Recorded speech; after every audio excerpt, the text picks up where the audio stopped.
I'm Fredrik Leilani, and I'm the filmmaker. And I'm Leilani Farha, and I'm the advocate. This is the Pushback Talks, and we are back with our word food. We do this because we don't have time to do anything else. Are you ready, Fredrik? I've got a word for you. I'm ready. Industrious. Industrious. Industrious. Or industry. Or you choose. Industry. Yeah, okay. Industrious means what? I'm trying to put this into my Swedish brain and convert it into something understandable. Well, we should look that up. What is the Swedish word? I don't have the internet at the moment. What's the Swedish word? But industry. Let's talk about industry. Okay, let's do industry. You know, when you say industry, people think about factories and stuff. But then when I go to film festivals, the bigger film festival, they will also have an industry section, which is then professionals. Right. And I've always said, what industry? I'm not a part of an industry. I'm a filmmaker. But then it's been like, it's accepted as, in our world, as film professionals are a part of an industry. The industry, yeah. I never felt, I feel part of it, like a community of people who try to make a living out of making documentaries, but never part of an industry. Or if there is an industry, I hate them. That would be Netflix and and the studios in LA, or all this the bad money and the bad that try all the time to strangle us. That's for me industry. But of course, well, would you ever say I'm part of the film industry? Not really. No. That's funny. I don't feel comfortable around that, because industry for me is like mass production. It's like it's something else. Yeah. But maybe it's me being a snob. I don't know. Right. Even if my films are shown on cinemas, and of course the same cinema could play the new Batman film also. Right. So in that sense, we are in the same game. But then there's nothing. We have nothing in common. We have zero in common. No. And in fact, you, in particular, have taken on industry, the banana industry, the car industry, the financial housing industry. So strange bedfellows with the word industry. Yeah, exactly. So, but then the banana industry is slave, kind of slave tradition. It's like a plantation economy. Yeah, it's so old-fashioned. And the mentality and the moral around it hasn't changed in 200 years or more. It's like it's very, very basic.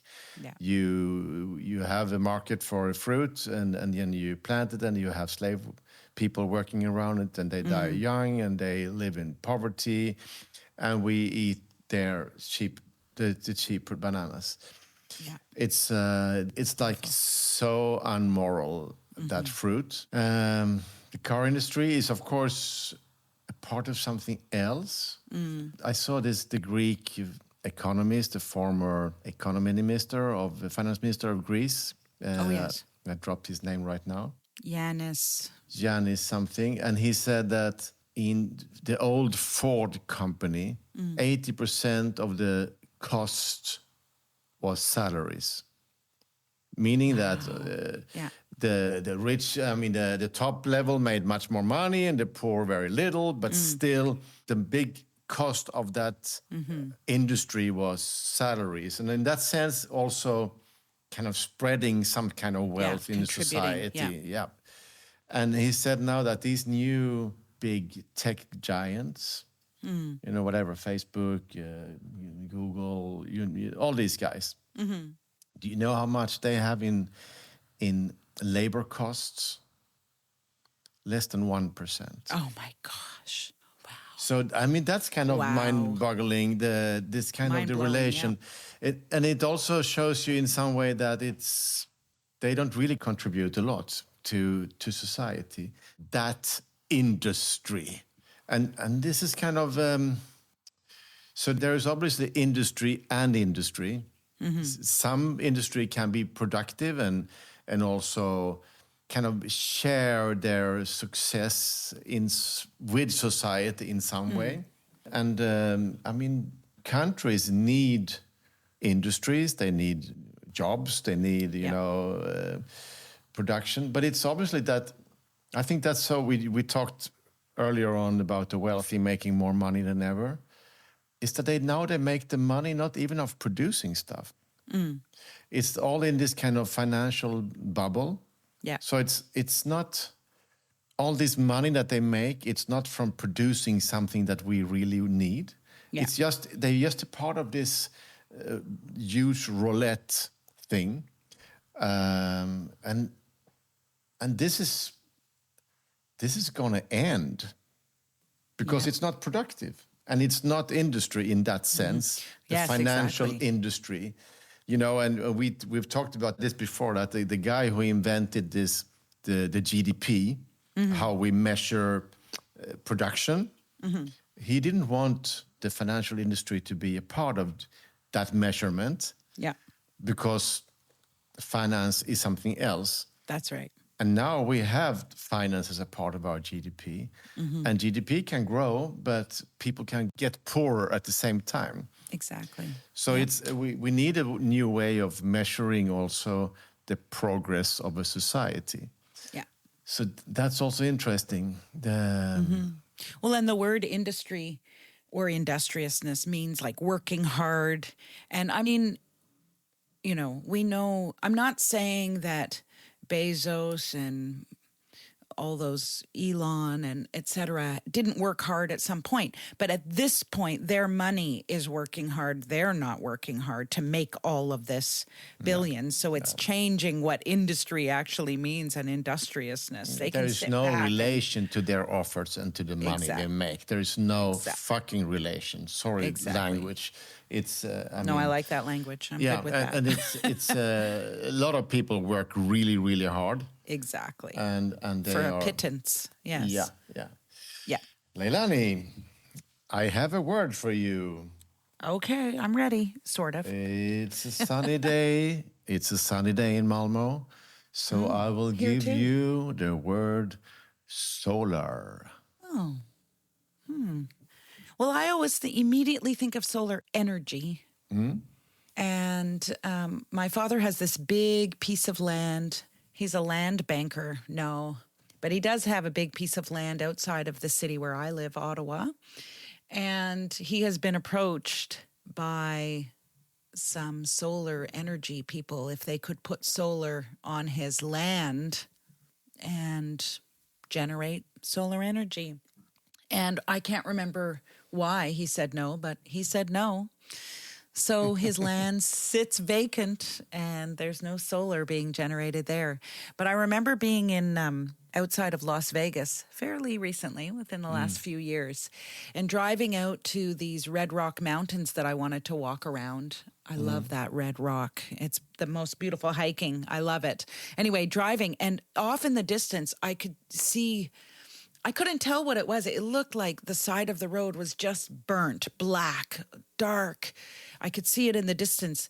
And then as I got closer, what I saw were hundreds and hundreds of solar panels in the middle of the desert, of course, generating solar energy. Kind of cool. I think I'm so interested in what is happening in the world while Trump talks, while Trump tweets. Yes. You know, yes. when he says "drill, baby, drill," right? I mean, which is like a chant for the fossil capital, which he is really part. He represents their last battle in some way. I saw that in Pakistan, which is a neighbor country of Iran. Of course, 80% of their petroleum they get from Iran, so it's like troubled right now. Right. But then a quarter of Pakistani households are now using solar panels. A quarter. Wow. And it means that they are not affected so much right now. And this is not a big national plan. Right. It's a result of millions of individual decisions. Yes. Farmers stop using diesel and households looking for something that is more reliable. Amazing. It's really cool. That's very cool. And it's, I mean, I think also California, for example, is now more and more dependent on solar energy. Right. So the interesting thing with this, the blockade of the Hormuz, the Strait of Hormuz, is that it tells a story to most people and countries and economies and businesses is, hey, we have to switch sooner so we are not dependent on these ships to come with all this oil. Yeah. I also saw a story now that China is building 75 solar parks in Cuba. Right. You know, Amazing. In a very, I mean, and the Chinese, when they do something, they can do it really quick. Yes. So also helping Cuba out of the blockade. Yeah. Amazing. So it is, and again, we're talking about electric car and so on. China has more electric cars. I saw a story from Beijing that you don't hear the sound of the old engines anymore. No. So although unfortunately, some of these electric cars make a terrible sound, screeching sound.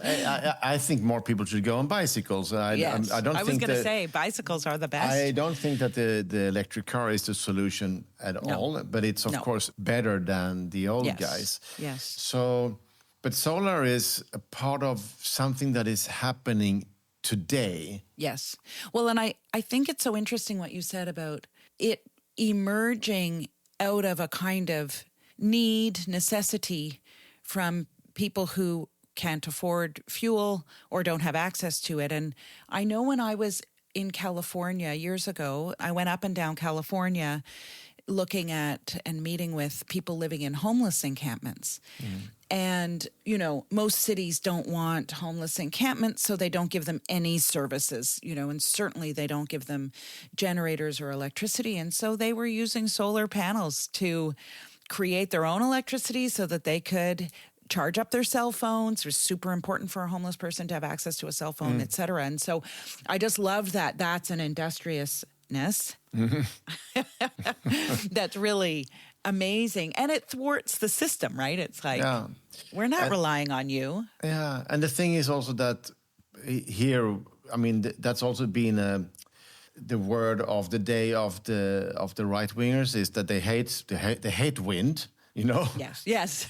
But what do they love? They love gasoline and they love nuclear. Yeah. And both of these are like businesses controlled by big corporations. It's not small scale. Nuclear is like huge, quite often publicly funded investments, and then you need to take care of the waste for 100,000 years. It's like it's so big scale. Yeah. And the same with the fossil fuels. So solar and wind is kind of, it can then happen small scale. Yeah. You can go out in the countryside in Central America, and in the evening you can see lights out there, and it's because they have this kind of very cheap, easily, lamps that go off when the sun goes down, and it's solar power. Yeah, I have that in my garden. Those little, lights that are solar powered. Yeah, it's happening. It's possible. It's going on. And I think all the time when we get depressed, which happens quite often, of course, because there are so many horrible things going on, we should also try to have a look at what's going in the right direction. And I think solar is one of those things. Yeah. It should, of course, have happened many, many, many years ago. And it hasn't happened because of the energy has been so cheap with petrol and with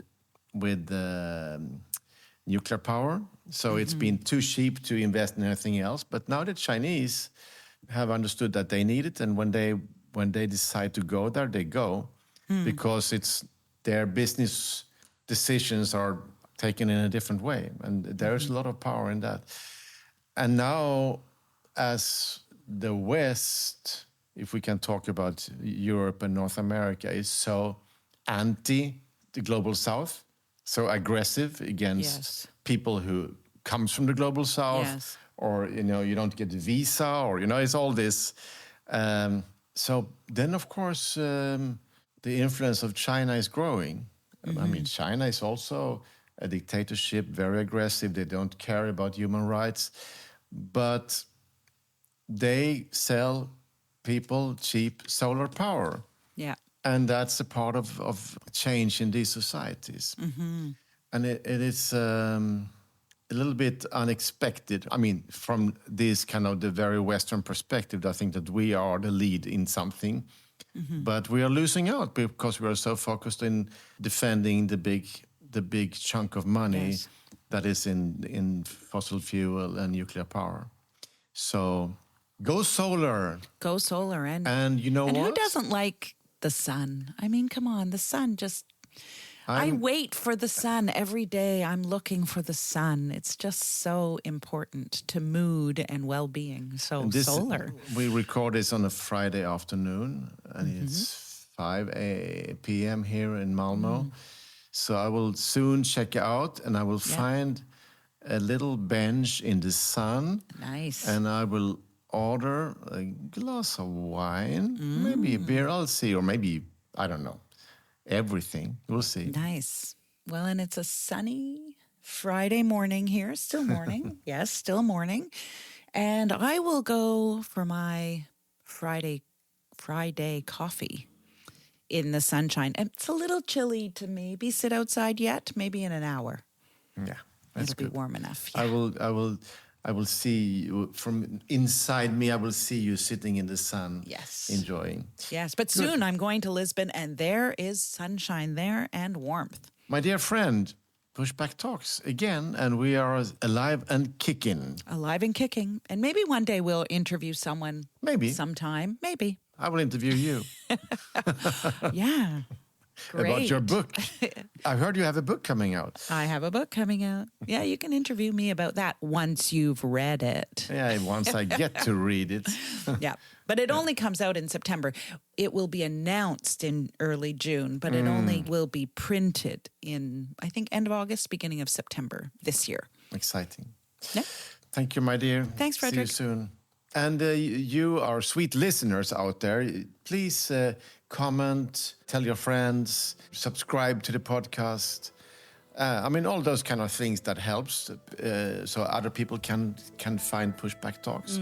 Help us, and we will get some more energy out of that. That's all. That's all. See you soon, Leilani. See you later. Pushback Talks is produced by WG Film. To support the podcast, become a patron by going to patreon.com/pushbacktalks. Follow us on social media at make_the_shift and push_the_film. Or check out our websites, maketheshift.org, pushthefilm.com, or breakingsocialfilm.com.